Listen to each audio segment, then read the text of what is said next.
నీకు ఇష్టం లేకుండా చేసిన సినిమా ఏదన్నా ఉందా? చేసిన సినిమాల్లో తప్పగా చెయ్యి అనుకుంటే చేసిన సినిమాలు ఏమన్నా? అలా ఏం లేదు, అన్నీ ఇష్టపడే చేశాను. నాకు అన్ని ఎందుకు నేను ఇప్పట్లో అందరూ హీరోయిన్స్ కథ వింటున్నారు, అప్పుడైతే నేను కథ నాకు వేరే వాళ్ళు తెలియదు, నేనైతే వినేదాన్ని. ఎందుకంటే అందరూ పెద్ద పెద్ద డైరెక్టర్స్తో చేశాను, అది నా గాడ్ గిఫ్ట్. మంచి మంచి డైరెక్టర్స్తో చేశాను. సో నాకు కథ ఎందుకు, మీరే నాకు కథ చెప్పలేదు. హీరోయిన్ అన్నా వేసుకున్నారు, కానీ నా క్యారెక్టర్ నాకు చాలా మంచి క్యారెక్టర్. అందరికంటే నా క్యారెక్టర్ చాలా బాగుంటుంది. కృష్ణ గారి వైఫ్గా మంచి క్యారెక్టర్ అది. సో అలా కుదిరింది నాకు, అన్ని క్యారెక్టర్స్ మంచిగా కుదిరింది. అందుకని నాకు అన్ని మంచి సినిమాలే పట్టాయి సార్. చేసిన సినిమాలో నీకు బెస్ట్ క్యారెక్టర్ అనిపించిన సినిమాలు ఏంటి? నాకుగా అనిపించింది బెస్ట్ క్యారెక్టర్ అంటే మావి చిగురు. మావి చిగురులో కొంచెం పర్ఫార్మెన్స్ ఎక్కువ ఉన్న క్యారెక్టర్ అది. తర్వాత శుభ సంకల్పం, డీ గ్లామర్ అయినా అది దాంట్లో మంచి క్యారెక్టర్, బాగుంటున్నాను. పర్ఫార్మెన్స్ కొంచెం ఎక్కువ ఉంటుంది దాంట్లో. విశ్వనాథ్ గారు అందులో గారు పిండేస్తారు,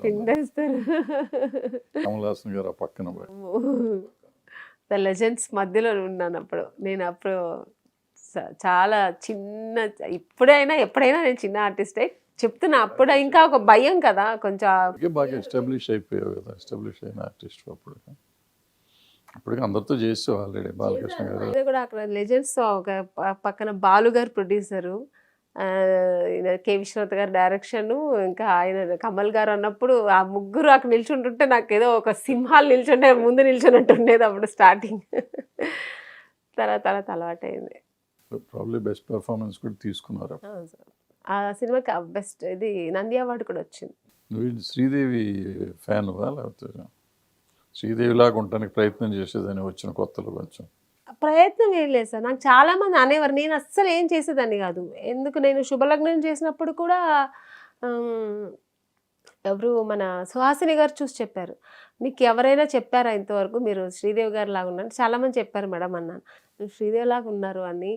తమిళ్లో విజయకాంత్ గారు ఇప్పుడు చనిపోయారు, ఆయనైతే ఎక్కడో తప్పు జరిగింది, నువ్వు వాళ్ళ అమ్మ అక్కడ లేదు, మీ నాన్నగారు ఇక్కడ వచ్చారా, ఇలా డబుల్ మీనింగ్లో ఎవరో మాట్లాడు సార్, ఊరుకోండి సార్ అనేదాన్ని. సో అస్సలు అలాగే ఉండవు. కాకపోతే ఆవిడ కొంచెం వైట్ ఉంటే కొంచెం లైట్ కలర్, డస్టీ కలర్ అంతే, కలర్ మిస్టేక్ అనేవారు. అలా చాలా మంది ఉన్నారు. నేను అస్సలు ట్రై చేసేదాన్ని సార్, అసలు ఆవిడలాగా నేను ఎప్పుడు ట్రై చేయలేదు. బట్ ఆవిడ నాకు రోల్ మోడల్గా చిన్నప్పటి నుంచి శ్రీదేవి గారు, జయప్రద గారు, జయసుధ గారు అంటే చాలా ఇష్టం. వాళ్ళ సినిమాలు చూసి పెరిగాను నేను, వాళ్ళ సినిమాలంతా చూసేదాన్ని చాలా. అంతేగాని అలా ఎప్పుడు ఫాలో అంత అవ్వలేదు. అలా చేసావు అన్నమాట. మరి పెళ్ళి ఎప్పుడు చేసుకున్నావు?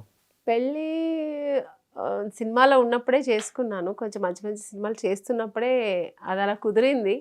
సో చేసుకోవాల్సి వచ్చింది. చాలామంది తిట్టారు, ఇప్పుడు ఎందుకు అవసరం ఆయన త్వరగా, ఇంకా మంచి మంచి ఆర్టిస్టు, మంచి మంచి సినిమాలు చేస్తున్నావు అని.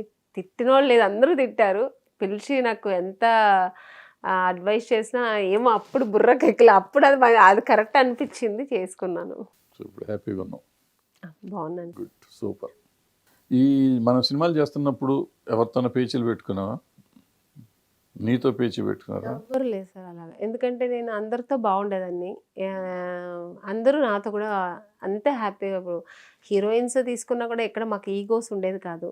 నా వర్క్ నాకు, వాళ్ళ వర్క్ వాళ్ళకి. సౌందర్య కానీ, మన రమ్యకృష్ణ గారితో వర్క్ చేశాను, రోజా గారితో వర్క్ చేశాను, ఇంద్రజ, ప్రియారామన్, ఇలా అప్పుడున్న హీరోయిన్స్ అందరితో వర్క్ చేశాను. అందరితో చేసినప్పుడు బాగానే ఉంది. నాకు ఇక్కడ ఏది అలా అంటే చేస్తున్నప్పుడు నాకంటే వాళ్ళకి బెటర్ క్యారెక్టర్ వెళ్ళింది, అది వెళ్ళిపోయింది. అది నేను ఒక్క దాంట్లో ఫీల్ అయ్యాను. ఎక్కడంటే శుభలగ్నం సినిమా రిలీజ్ అవ్వక ముందు, ఇంకా షూటింగ్స్ చేస్తున్నప్పుడే సగం సినిమా అయింది, అక్కడ నేను చాలా ఫీల్ అయ్యేదాన్ని. ఎందుకంటే ఒకవేళ నా క్యారెక్టర్ నెగటివ్ అవుతుందేమో అనిపించేది ఆ సెకండ్ హాఫ్ చేస్తున్నప్పుడు.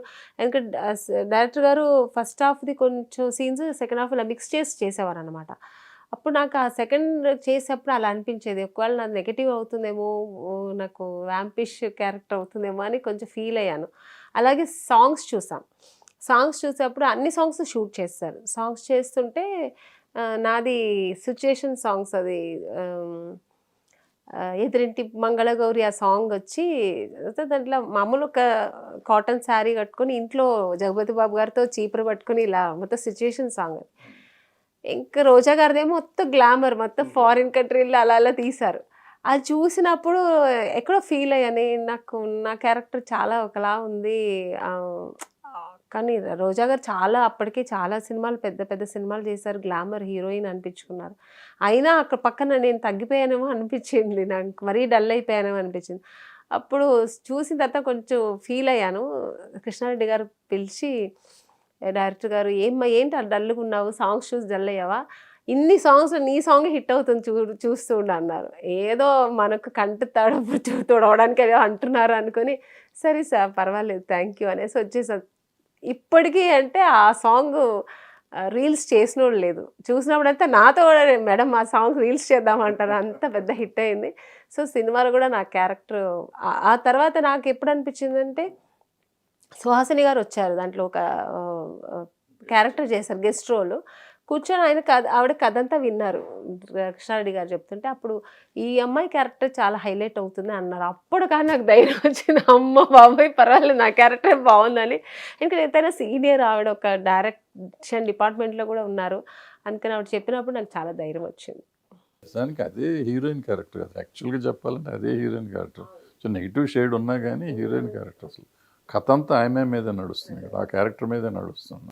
అంటే అది చేసేప్పుడు అలా అనిపించింది నాకు. ఒక భయం. మీకు అందరు గ్లామరస్ ఆర్టిస్టులు గ్లామర్గా ఉండాలనుకుంటుంటారు. గ్లామర్ ఒకటి. ఇంకొకటి ఆ క్యారెక్టర్ కూడా మొగుడు వద్దని, పిల్లలు వద్దని, డబ్బు కావాలి. అది నాకెక్కడో భయం వేసింది. ఏదో క్యారెక్టర్ వేరే ఎక్కడో పోతుందని. అది ఉంటేనే కదా రియలైజేషన్ వస్తే కానీ పెర్ఫార్మెన్స్ వచ్చేది. తర్వాత అనిపించింది. ఈ షేడు ఆ షేడ్ 2 షేడ్స్ కనపడతాయి. ఒకే షేడ్ ఉంటే సినిమా క్యారెక్టర్లో ఏముంటుంది? సో అన్ని రకాలు కనపడతా ఉండాలి కదా. సో కృష్ణారెడ్డి గారు అట్లా ఆలోచించి చేశారు. ఇంకేం సినిమాలు తర్వాత ఏ సినిమా? దాని తర్వాత మావి చిగురు, శుభ సంకల్పం అలా మంచి వరుస పెట్టి సూపర్ హిట్లని అంత సూపర్గా ఉన్నప్పుడు గబుక్కుని సినిమాలు ఆగిపోవటం కష్టం వల్ల నీకు. అదే సార్ అదేదో అంటారా ఫేట్.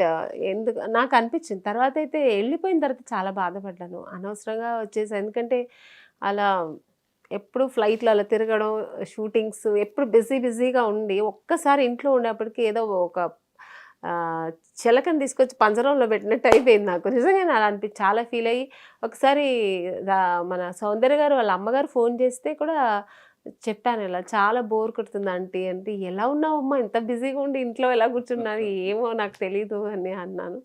బట్ అది ఎలా చెప్పుకోవాలో అర్థం కాలేదు ఆ టైంలో. తర్వాత మళ్ళీ ఎప్పుడు చేద్దాం అని అనిపించింది. తర్వాత ఎప్పుడు అనిపించేదే కానీ రాలేకపోయాను. వద్దు అని కొన్ని నిబంధనల వల్ల అక్కడ ఉండాల్సి వచ్చింది చేయకుండా.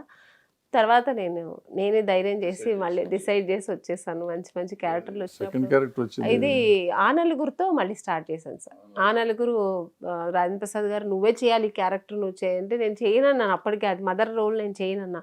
ఎందుకు చేయవు, ఇది క్యారెక్టర్ బాగుంటుంది చెయ్యాలి అంటే ఇంకా చేయాల్సి వచ్చింది.